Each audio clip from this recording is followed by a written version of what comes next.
A Florida bus driver is accused of driving under the influence with a bus full of children. A drunk Florida man claimed to be Mick Jagger. A leaf-blowing feud ends with 2 people stabbed by a Florida woman. And need a Valentine's Day gift? Will help the Florida police send your ex to prison.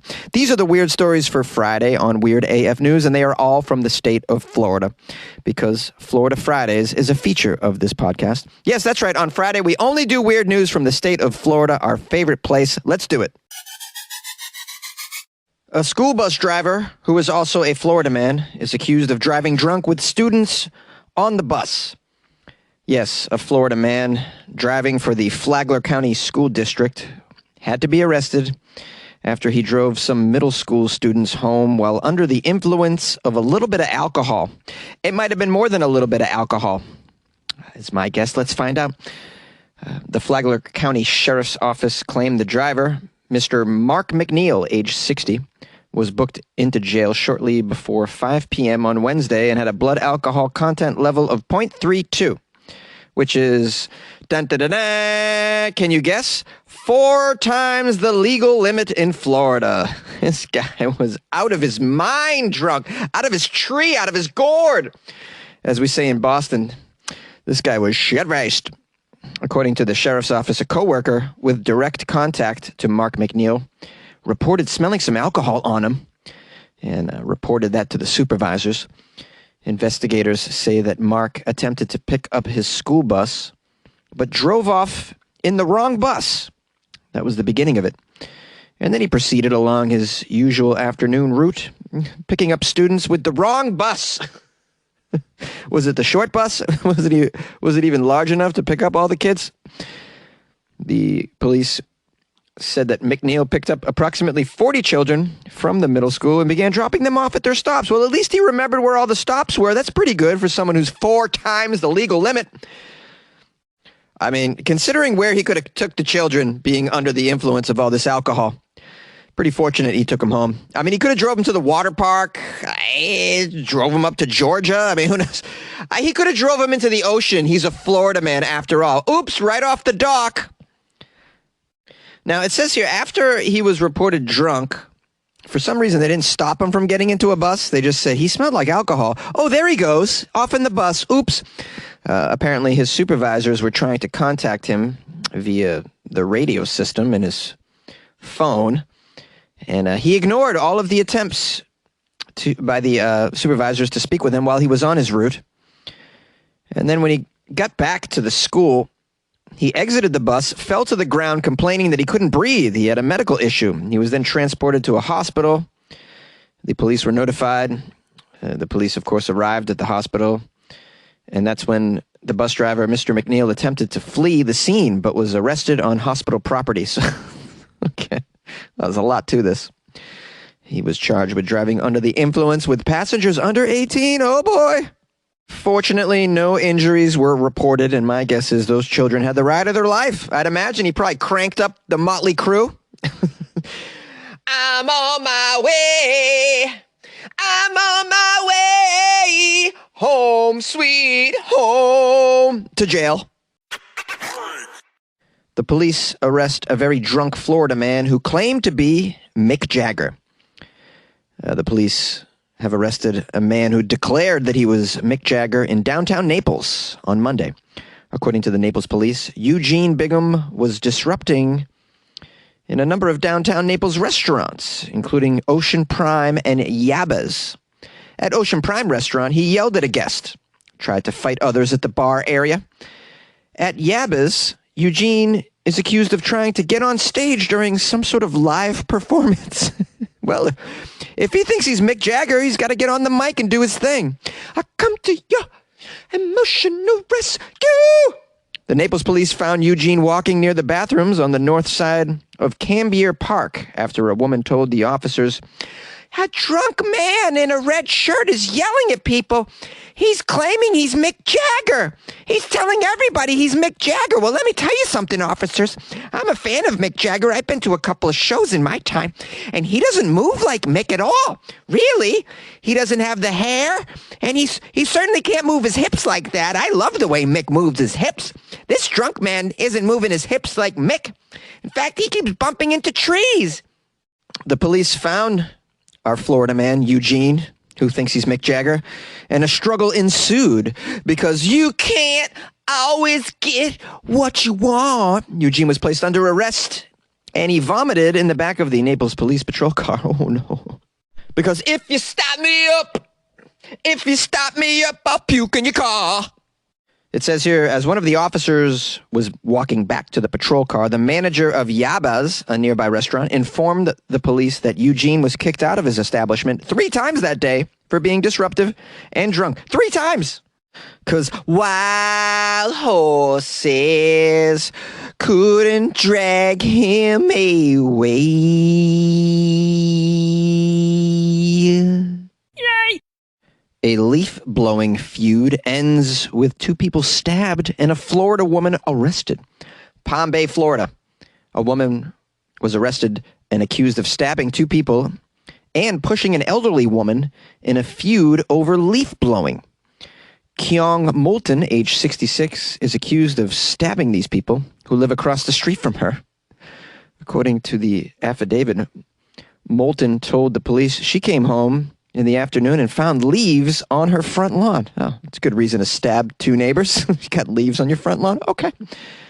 Assuming they had been placed there by the people across the street. Oh, she didn't even know. She stabbed 2 people she assumed put leaves on her front lawn. She assumed they had been placed there by her neighbors. She pulled out her leaf blower. She has well, let's hope it's not a gas-powered leaf blower. Those things are bad for the environment. But it's Florida. It's probably gas-powered. She pulled out her own leaf blower and she blew the leaves back onto their lawn, the police say. One of the victims told the police he saw Moulton with the leaf blower and he and his mother went out to confront her over blowing the leaves on their property. When the man's sister tried to intervene, in fact, he said Moulton slapped his sister and then a struggle ensued. According to the affidavit, that's when Moulton stabbed the sister in the leg with a steak knife. She just happened to have a steak knife on her person. That's a strange item to have while you're blowing leaves around. I mean, it's not like you're going to be blowing leaves and come across a steak that you have to then cut up and eat. I mean, I don't know why you'd have a steak knife on you. Oh, my bad. Yeah, you're a Florida woman. That's why.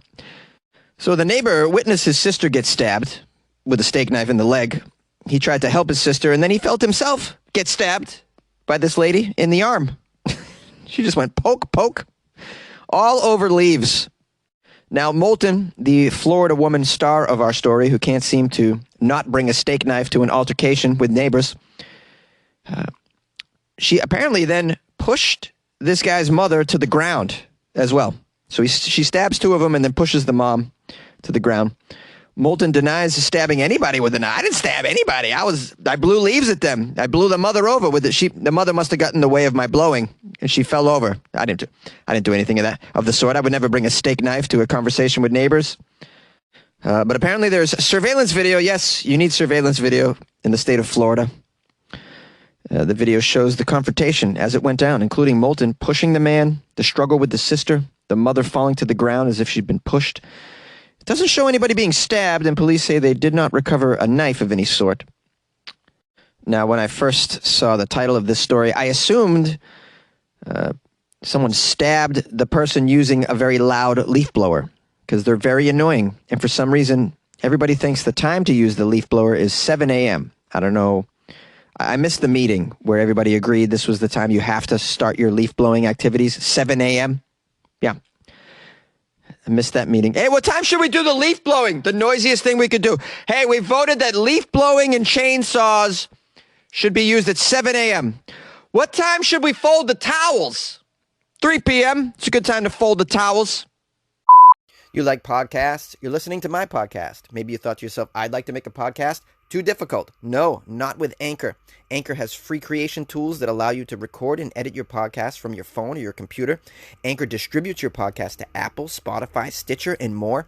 They have advertising integration, so you can even make a little money off your podcast. Everything you need to make a podcast in one place. Download the free Anchor app or go to anchor.fm to get started. And good luck with your podcast. Good luck with your creation. Good luck with your life, man. Send your ex to jail for Valentine's Day. With the month of love upon us and Valentine's Day near, there are many Floridians with broken hearts, of course. Well, for those of you who are in this broken-hearted crowd who happen to live in the Port Orange, Florida area, the local police department wants you to know that they're offering you the chance to potentially get back at your ex with some jail time. In a Facebook post on Wednesday, the Port Orange, Florida Police Department used Valentine's Day wordplay to encourage people to report their ex-partners that have outstanding warrants. Oh, this is rather brilliant. I mean, as long as you can do it anonymously, we want to make sure everybody's safe in this equation. The quote on Facebook is hilarious. I don't know who wrote this. Obviously, someone in the Port Orange Police Department. It says, this Valentine's Day special starts off with a set of limited edition platinum bracelets for your ex. Free transportation with a chauffeur, a one-night minimum stay in a luxurious accommodation, and professional glamour shots that will be posted online for everyone to enjoy. They're referring to mug shots, obviously. This is so funny. Oh, I love it. The Facebook post ends with the phone number to call, of course, if you want to report your ex. You want to give your ex just a nice night away. The number is 386-248-1777 for those of you who live in the Port Orange area and have an ex with an outstanding warrant that happened to break your little heart. This is not a new idea, it says here. The Port Orange police actually copied this from another police department in... It says here, Eastern North Carolina. Last year, Nash County Sheriff's Office had a post go viral. They are the purported originators of this lighthearted Valentine's Day special. I don't remember coming across this last year. I would have not forgotten this. This is hilarious. And, of course, I love the idea of the Florida police getting creative. They're in over their heads in Florida. They need all the help they can get, including snitches. They need snitches. I think the police can go further with this.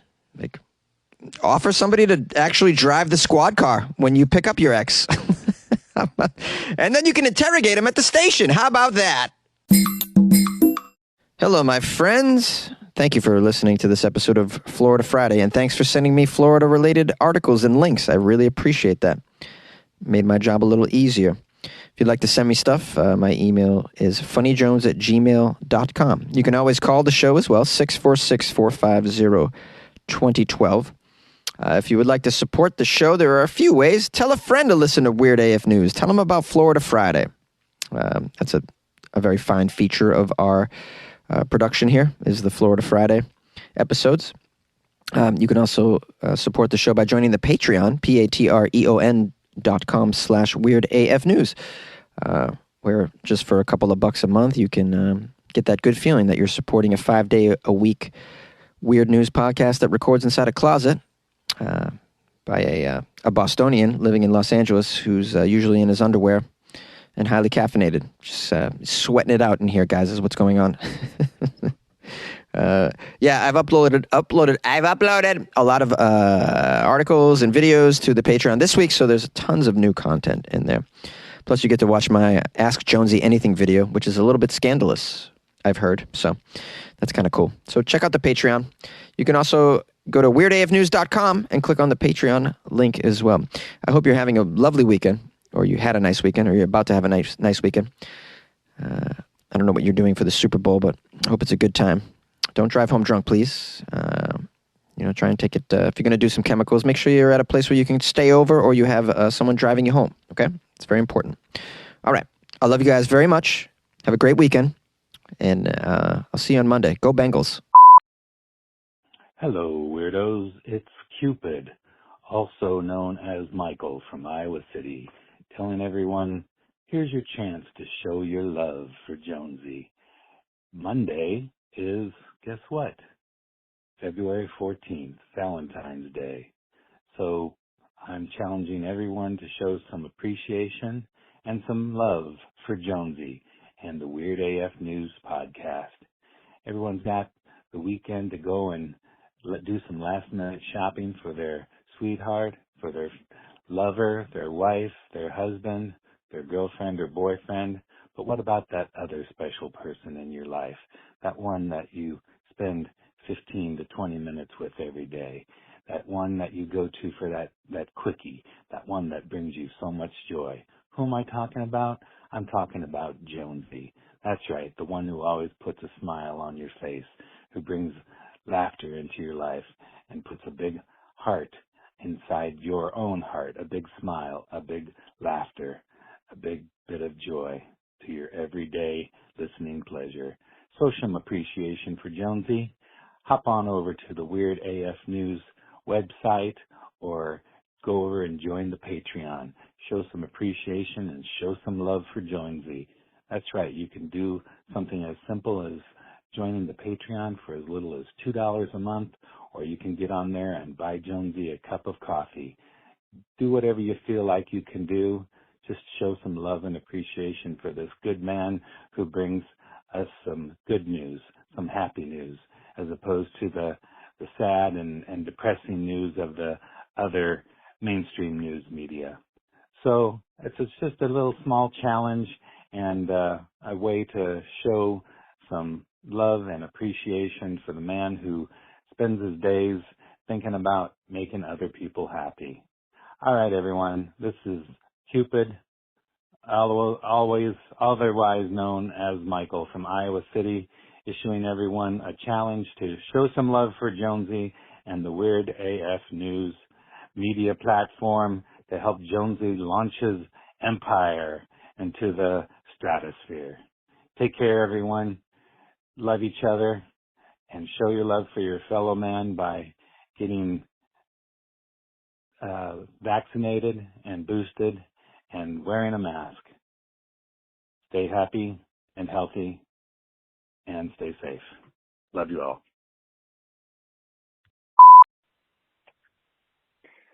Jonesy, hey you weirdo, what's up, dude? Last week you did a story, I forget what it was, I think there was a woman in Boston or something, you were doing your best Boston accent.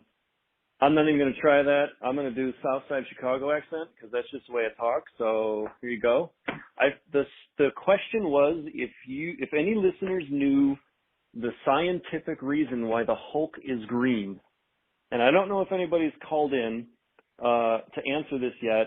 I apologize. I missed a couple episodes this week. I blame it on the rain. Yeah. Anyway, it's actually a printer error, if you believe that. When they first drew up the Hulk, they wanted to make him a shade of gray so as not to imply that any sort of like group or ethnicity was like, being implied, like with the Hulk or whatever. Like Stan Lee was cool. It's like, yeah, I don't want to be, making fun of people. I just want to make this, rage monster. So they were going to have him be gray. But then they put the comic to print, and every time they would print it, it had this shade of green, and they couldn't get rid of green. The printer couldn't get it right. So, lo and behold, they said, well, screw it. Let's do it. Green is cool, too. Let's just make the Hulk green. And there you go. Take it easy, buddy.